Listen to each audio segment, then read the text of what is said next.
Private finance कंपनियों से हो जाइए सावधान। ये कंपनियां आपके डॉक्यूमेंट का बेजा इस्तेमाल कर आपको डाल सकती है मुश्किल में। मुश्किल भी ऐसी कि आपको बगैर किसी कसूर के जाना पड़ सकता है जेल। क्यों और कैसे, देखें हमारी ये खास खबर। ये जो शख्स पुलिस अधीक्षक कार्यालय के सामने खड़ा है, ये नीमच का रहने वाला योगेंद्र चौहान है, जो कि बजाज फाइनेंस कंपनी के लोगों की जालसाजी के चक्कर में परेशानी चल रहा है। दरअसल हुआ यूँ कि योगेंद्र ने एक फ्रिज इस कंपनी से लिया था, जिसके लिए अपने डॉक्यूमेंट भी लगाए थे, और जब वो फाइनेंस पूरा हुआ तो कंपनी से उसे 1,35,000 का टॉपअप पर्सनल लोन का ऑफर दिया गया, पर योगेंद्र ने उसे लेने से मना कर दिया। लेकिन इसका फ़ायदा कंपनी के लोगों ने उठाया और योगेंद्र की क्रेडिट पर वो लोन किसी और व्यक्ति को दे दिया, जिसका पता योगेंद्र को एक सरकारी लोन लेने के समय पता चला, जहां उसकी सिविल रेटिंग कम दिखाई पड़ी। और जब इस मामले को लेकर कंपनी के अधिकारियों को योगेंद्र ने अवगत कराया तो वे साफ इनकार कर गए और योगेंद्र पर ही उल्टे रुपए जमा करवाए जाने के लिए दबाव बनाने लगे। यही नहीं, कंपनी के लोग योगेंद्र के घर और दुकान तक जाकर वसूली को लेकर प्रताड़ित करने लगे।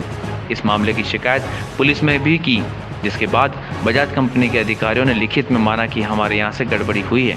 पर कुछ ही दिनों बाद कोर्ट का एक समन्स योगेंद्र को मिला, जिसे लेकर वो काफ़ी परेशान है।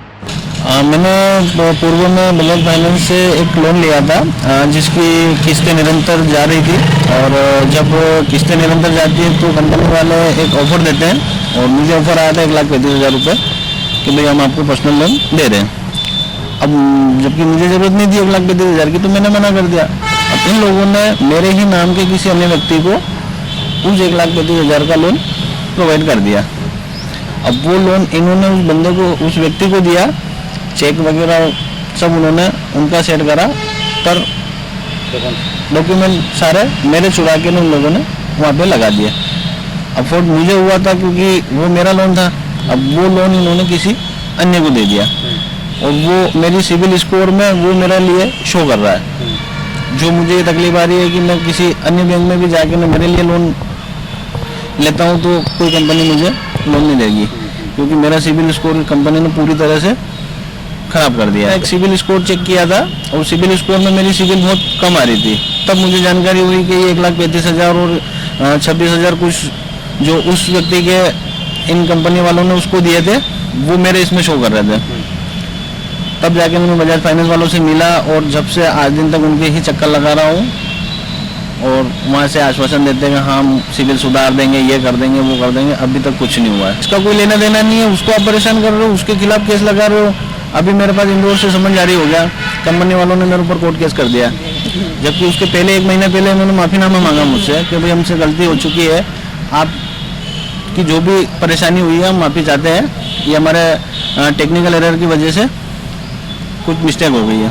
अब उसके बाद कंपनी मुझ पर केस लगा रही, मतलब इनका कोई सिस्टम। बजाज कंपनी के लोगों द्वारा की गई इस जालसाजी ने योगेंद्र को मानसिक रूप से काफ़ी प्रताड़ित कर डाला है, और अब न्यायालय की तलवार उसके ऊपर गिरफ्तारी वारंट के रूप में लटकी सी दिखाई पड़ती है।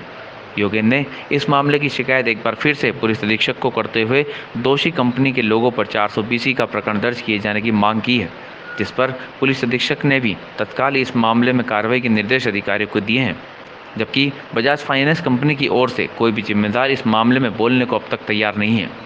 योगेंद्र ने जो शिकायत की है, बेसिकली मैं उनका जो योगेंद्र के नाम से ही दूसरा लड़का उन्होंने खड़ा किया, और उसने लोन इन योगेंद्र के नाम से लिया है, इनके डॉक्यूमेंट पेश किए, तो ये फोर्जरी है। और फोर्जरी का अपराध चूँकि कहीं न कहीं ये मानी चलिए कि हमारा उनसे मुलाकात होने का टाइम रहता है, कहीं न कहीं हम उनसे मिले रहते हैं। ये फोर्जरी का अपराध वही घटित करता है जो इनके हम संपर्क में जाते हैं, तो ये संपर्क में रहे होंगे या इनके साथ काम किया होगा, तो या इनसे कोई इन्होंने ऑनलाइन कोई चीज़ मांगी होगी, तो उसमें डाटा पर जो है इनके बहुत से दस्तावेज चले गए, और उन्हीं दस्तावेजों का उपयोग उन्होंने इसमें लोन लेने नहीं किया। तो इसलिए हमारा सजेशन ये है कि कोई ऐसी कंपनी जो दस्तावेज मांगती है तो हम अपने दस्तावेज न दें, नहीं तो क्या है कि बहुत से दस्तावेज हमारे उसका दुरुपयोग